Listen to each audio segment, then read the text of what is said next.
አንተ ውሻ ምን አይነት ጨካኝ ነህ? ልቀቀኝ አንተ አባት እኮ ነኝ። አባት? አንተ ይህንን ቃል ልጠራው አይገባም።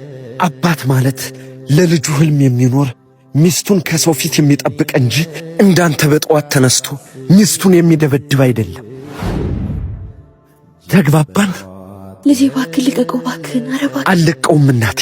የኔን ህይወት ያበላሽው አንሶት ደግሞ አንቺን ሊገልሽ ይፈልጋል። ልጄ ልቀቀው እባክህን። ኧረ እባክህን። ኧረ ባጠቦቁት ይሻለው።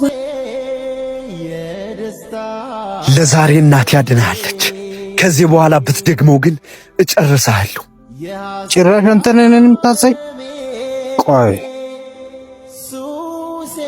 ተረጋጋ እባክህ ልጄ። እሱ ለማዱ ነው። ሁሌ እኮ ነው እንደዚህ የሚሆን። እሺ በቃ የኔ እናት ዛሬ ስራ ቦታሽን እሄድልሻለሁ። አንቺ ቤት ሸርፍ ብለሽ ወይ? አይ ችግር የለውም ዛሬ ነው ሄደ። እናቴ ዛሬ ረፍት አድርጊ። አይሻ ፊትሽ እኮ ተቋቁሯል። አታስቢ የኔ ልጅ፣ አልጠቆርኩም እኮ ደግሞ ደህና ነኝ። አታስቢ። ጉልት መሸጥ እኮ ስራ ነው እናቴ፣ ኃጢአት አይደለም። እኔ የፈራሁት እኮ የሰፈር ሰዎችንና አብሮ አደግ ጓደኞችን ነው። እንዴ እናቴ ይሄ እኮ ስራ ነው። ጓደኞቼ እኮ ለጓደኞቼ ምንም እንዳታስቢ። እውነተኛ ጓደኛ እናቱን የሚረዳ ይወዳሉ እንጂ አይጠሉም። አንቺ እኮ ለኔ ስትይ አመታትን ሁሉ ፀሐይና ውርጭ እየተፈራረቀብሽ እዚህ ያድርሰሽኛል። ዛሬ ደግሞ ተራው የኔ ነው። እሺ የኔ ልጅ እግዚአብሔር ማስተዋሉን ይስጥ። አሜን እናቴ። እንግዲህ መልካም ስራ ይሆንልህ። ሰላም ዋል።